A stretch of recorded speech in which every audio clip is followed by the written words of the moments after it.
Assalamualaikum warahmatullahi wabarakatuh. Jumpa lagi dengan saya Husna Rizkia. Kali ini saya akan mereview buku KIA atau buku Kesehatan Ibu dan Anak yang terbaru ya. Ini baru dimunculin tahun 2024 kemarin dan baru disebarin sekitar awal tahun 2025 ya teman-teman ya. Mungkin bagi teman-teman yang baru dapat info atau baru tahu kalau ada buku Kemenkes yang terbaru ini, sekilas saya akan mereview ya teman-teman, dan nanti bisa menjadi pandangan teman-teman jika sudah mendapatkan buku ini. Nah, untuk kali ini saya akan mereview hampir semuanya, dan paling banyak mungkin di part 1 ini untuk tenaga kesehatan ya. Jadi untuk di part 2 nanti untuk ibu ya, untuk ibu. Jadi untuk pasiennya, untuk ibu hamilnya atau ibu menyusui atau ibu yang mempunyai anak balita, seperti itu ya. Untuk lebih lanjut, mari kita bahas mulai dari cover ya. Sebelumnya teman-teman, biar gak ketinggalan info terbaru dari saya dan seputar buku KIA, kawan-kawan bisa subscribe dulu dan hidupin tombol loncengnya supaya tidak ketinggalan informasi terbaru dari saya. Oke, kita langsung bahas ya ke cover. Ini lebih tebel ya, covernya lebih tebel, jadi lebih pink-pink juga sama kayak buku sebelumnya, cuma ini covernya ada seperti ini ya, ada tulisannya bahwa buku KIA ini ke Posyandu Fasilitas Kesehatan kelas Ibu PAUD BKB dan gunakan dari masa kehamilan sampai anak usia 6 tahun. Oke ya. Terus di sini ada ditulis nama ibu, kemudian dikeluarkan oleh fasilitas kesehatan mana dan tanggal dikeluarkannya kapan ya, provinsi apa, kabupaten apa ya. Ini tanggal ya, yang ini tanggal, ini nama vaskesnya. Oke, ini tetap ada P4K-nya ya, ini ditempel oleh tenaga kesehatan. Untuk selanjutnya, ini ada identitas yang diisi oleh ibu ya. Jadi ibu mengisi sendiri, mulai dari nama, NIK, nomor JKN, kalau punya JKN atau BPJS ya. Kemudian fasilitas kesehatan mana, tempat tanggal lahir, pekerjaan, alamat rumah, telepon, kemudian ini anak keberapa gitu ya. Jadi ini kehamilan keberapa gitu kali ya. Kemudian golongan darah, kemudian asuransi lain kalau punya, kemudian puskesmas domisilinya mana, tempat ibu tinggal itu ya, atau tempat ibu punya diberikan buku ini di mana. Kemudian ini yang diisi oleh tenaga kesehatan ya, dari usia ibu, kehamilan keberapa, jumlah lahir hidup berapa, keguguran berapa, dan penyakit ibu. Jadi ada bagiannya sendiri, ini diisi oleh pasien, ini diisi oleh tenaga kesehatan, seperti itu.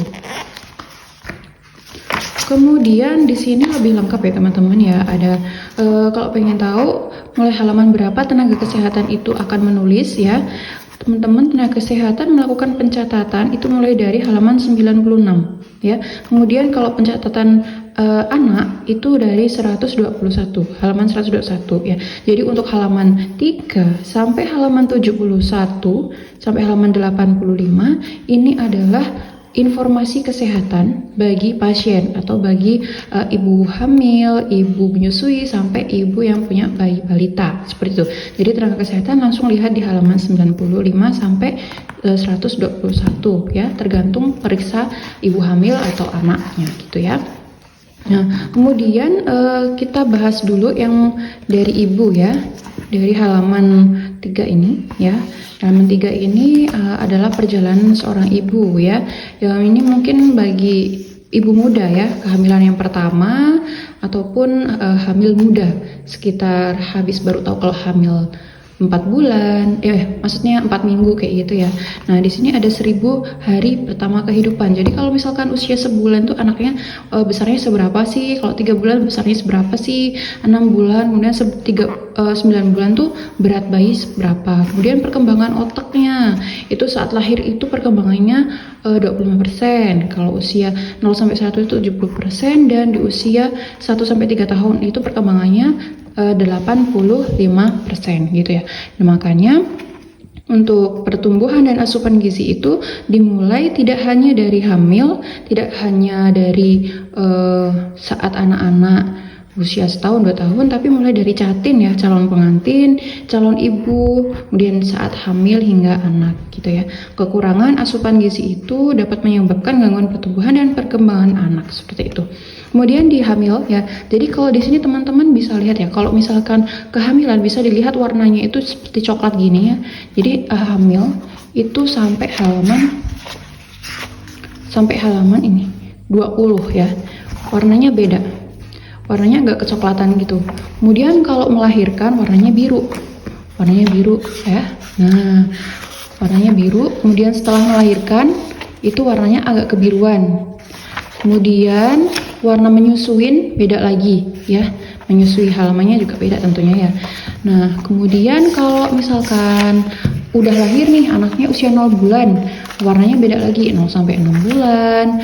Kemudian ada 12 sampai 24 bulan gitu ya. Ini untuk 2 sampai 6 tahun. Terus informasi umum ya, informasi umum.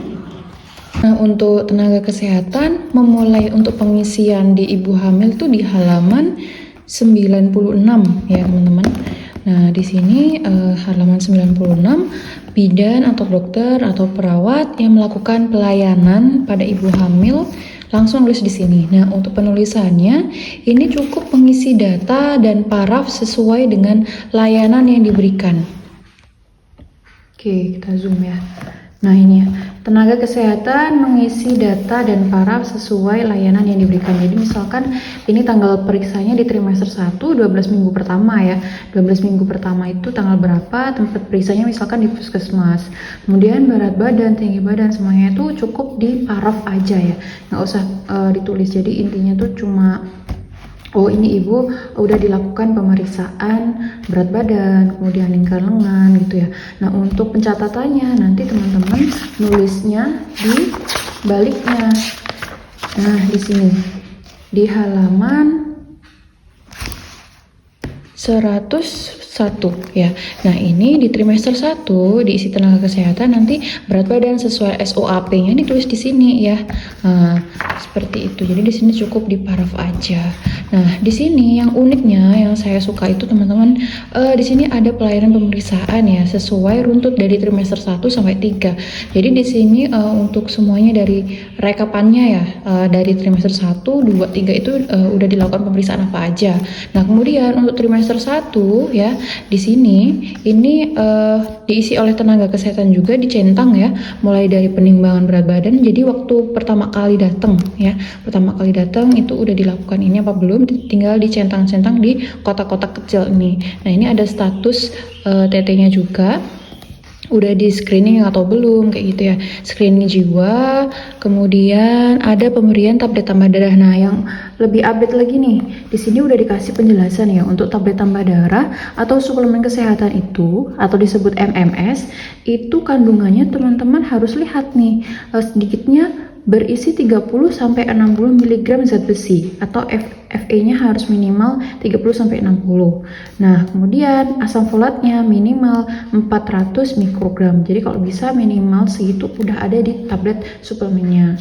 Kalau misalkan lebih ya nggak masalah gitu kan, beberapa suplemen tuh kurang gitu tablet FE-nya ya. Jadi nanti takutnya ibunya perdarahan saat persalinan atau gimana karena kekurangan FE itu tadi. Oke, lanjut ke halaman selanjutnya. Nah, ini untuk evaluasi kesehatan ibu hamil diisi oleh dokter ya. Jadi nanti dokter itu melakukan screening di sini mulai dari kondisi kesehatan ibu, status TD, pemeriksaan khusus, kemudian kesehatan ibu sekarang, kemudian perilaku resiko ya kayak merokok, alkohol kayak gitu, terus riwayat keluarga ada yang hipertensi, autoimun gitu ya. Nah, di sini ditulis juga riwayat kehamilan sebelumnya, misalkan dia pernah sungsang kah, pernah seksius sesar. Nah, di sini ditulis semua ya. Kemudian pemeriksaan di trimester 1 juga ada USG. Jadi USG itu yang terbaru ya, itu minimal 2 kali selama kehamilan. Di trimester 1 itu kurang dari 12 minggu, dan di trimester 3 lebih dari 28 minggu atau lebih bagusnya 35 minggu ke atas ya, oleh dokter. Nah, nanti di sini dokter juga mengisi ya mulai dari pemeriksaan fisik, hasil USG ya, di sini ada keterangannya juga, jumlah GS, kemudian HPHT, CRL gitu ya. Dokter lebih paham ya. pastinya. Nah, kemudian di sini ada pemeriksaan laboratorium, ada HB. Jadi ibu hamil trimester 1 itu wajib dilakukan pemeriksaan lab ya, hemoglobin, golongan darah, gula darah sewaktu, kemudian triple eliminasi ini HIV, sifilis, hepatitis, kemudian screening jiwa juga. Kalau misalkan ada pencatatan khusus dicatat di sini kayak yang tadi ya. Ya, yang di sini hasil pencatatannya nggak perlu di sini, ini cukup parah, jadi catatannya terus di sini SOAP-nya ya. Kayak hasil berat badan berapa, tingginya berapa, kayak gitu ya teman-teman. Terus KIE-nya dilakukan apa aja, terus tanggal kembali ya. Tanggal kembalinya ini tanggal berapa ya, tanggal periksa lagi kapan gitu. Nah, kita lihat halaman selanjutnya, ini ada screening preeklamsi, nih diisi oleh tenaga kesehatan ya, ini oleh dokter biasanya. Nah, jika mengalami preeklamsi, maka pemeriksaan kehamilan dan proses melahirkan itu harus di rumah sakit ya. Tidak perlu menunggu infarto. Jadi ibu hamil itu wajib periksa di rumah sakit ya. Nah, untuk kriteria preeklamsi itu apa aja di sini udah ada semua ya. Termasuk ini MAP, 2 kali distol ditambah sistol dibagi 3. Ini kayaknya salah tulis ya, 3-nya di sini ya. Salah tulis nih kayaknya, 3-nya di sini ya teman-teman. Jadi 2 kali diastol plus sistol dibagi 3. Jika ibu hamil dilakukan rujukan, ditentukan sedikitnya 1 resiko tinggi dan 2 resiko sedang ya. Jadi nggak usah menunggu udah ada 2 nggak cepat dirujuk, harusnya langsung dirujuk ya. Kalau minimal ada 2 yang sedang atau 1 aja di resiko tinggi. Kemudian dicek gula darahnya berapa dan gula darah postprandialnya berapa. Nah, hasilnya teman-teman tulis di sini. Ini catatan pelayanan kesehatan trimester 2. Jadi tiap trimester itu ada catatannya sendiri. Jadi lebih memudahkan tenaga kesehatan untuk memantau ya. Ini ibu hamil udah periksa di trim 1 apa aja, trimester 2 apa aja, dan saran-sarannya apa aja. Di halaman selanjutnya, di pemeriksaan dokter ini di trimester ketiga ya. Bagusnya umur kehamilan 32 sampai 36 minggu itu melakukan USG lagi ya, teman-teman. USG lagi. Kita periksa lagi mulai dari pemeriksaan fisik ya, USG trimester 3 mulai dari jumlah bayi, letak bayi, presentasi, keadaan bayi, lokasi plasenta, jumlah cairan ketuban, kemudian biometri, kecurigaan temuan, dan lain-lain. Nah, kemudian USG-nya ditaruh di sini ya. Nah, pemeriksaan laboratorium juga diulang lagi ya, terutama di hemoglobin, proteinurin, dan urin reduksi, screening kesehatan jiwa, dan tidak lanjutnya melahirkan di mana gitu ya. Kemudian ini ada pilihan kontrasepsi ya, karena sebaiknya ibu hamil itu melakukan perencanaan KB saat waktu hamil ya. Nah, kesimpulannya nanti kita lihat di sini. Ini ibu hamil boleh dilakukan melahirkan di puskesmas kah atau di rumah sakit, coret salah satu gitu ya. Di halaman selanjutnya ada pencatatan khusus untuk ibu hamil trimester 3 ya. Nah, ini setiap trimester udah saya bilang tadi ada SOAP-nya ya. Di sini SOAP, terus tanggal kembalinya, tanggal periksanya kapan, terus tanggal kembalinya nanti kapan lagi.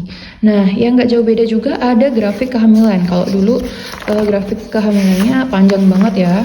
Nah, di sini nggak jauh beda sih ya. Cuma dia lebih bagus ininya, lebih nggak melewat ya. Dia lebih pas gitu. Mulai dari usia kehamilan 8 minggu sampai 42 minggu. Nah, teman-teman lihat di sini adalah DJJ. DJJ itu adalah detak jantung bayi, disimbolkan X ya, disimbol X. Kemudian ada TFU, tinggi fundus uteri, ini simbolnya adalah O ya. Ya, jadi ini sentimeter ini adalah panjang TFU, sedangkan kalau DJJ itu normalnya di atas 120 sampai 160. Jadi kalau tanda merah ini warning sign ya. Gitu. Jadi mulai ukur TFU di usia 20 minggu ini teman-teman ya. Untuk pengisian grafik ada di video saya sebelumnya. Nanti kalau yang terbaru ini saya buatkan video lagi ya teman-teman. Nggak jauh beda ya. Kemudian tekanan darah ya. Tekanan darah ini mulai dari 130 sampai 80 ini warning sign ya. Jadi ibu hamil tuh nggak boleh lebih dari 130. Ini sistol diastol ya. Karena kalau di atas ini dia takutnya MAP-nya itu tinggi, MAP ya. Kemudian gerak janin ya, mulai merasakannya di usia kehamilan berapa, proteinurin, urin reduksi hemoglobin. Kalau misalkan dia dicek saat usia kehamilan 12 minggu ya, tinggal tulis hasilnya di sini berapa gitu ya. Nah, kemudian teman-teman bisa lihat nih, lihat edukasi ibu hamil di halaman 4 sampai 20.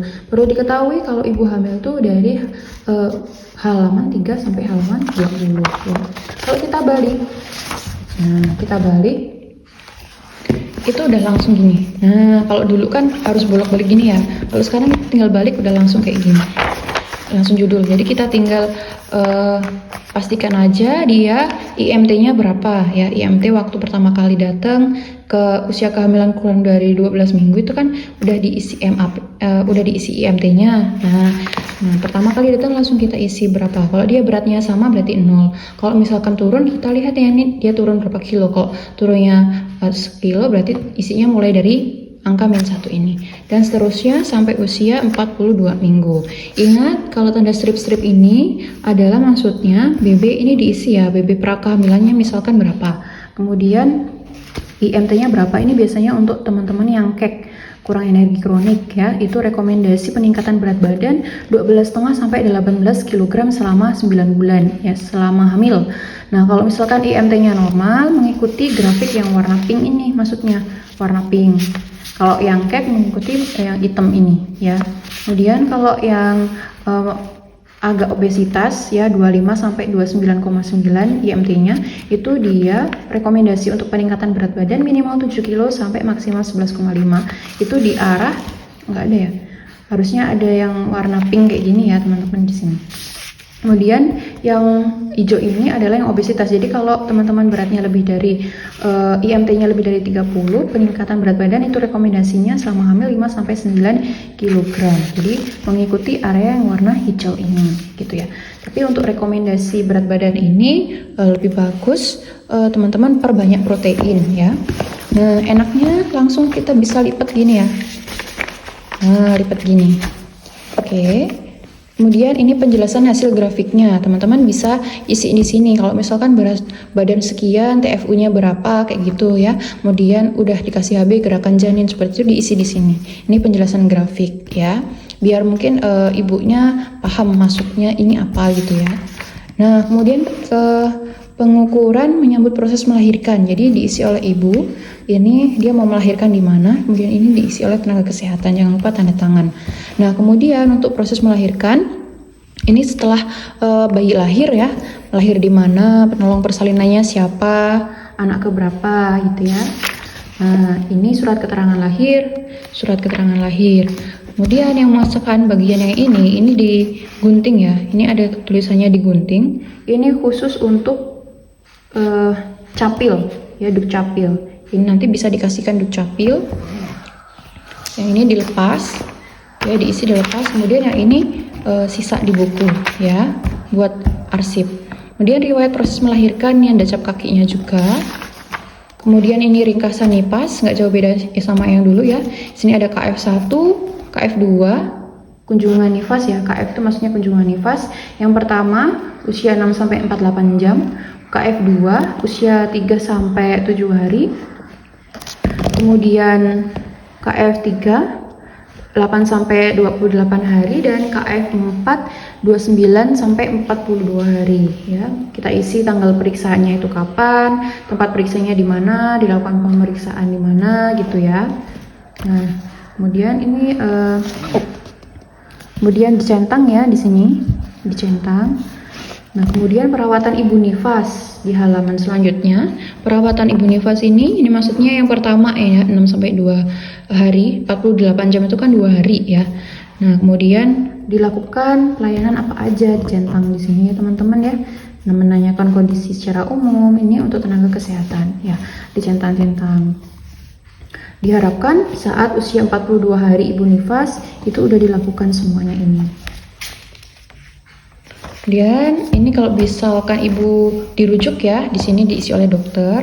Kemudian ini pelayanan kesehatan nifas, SOAP-nya ada di sini, SOAP-nya, subjektif, objektif, analisis dan penata laksanaan ditulis di sini, dan ini tanggal kembali ya. Nah, ini untuk catatan pelayanan kesehatan anak atau bayinya.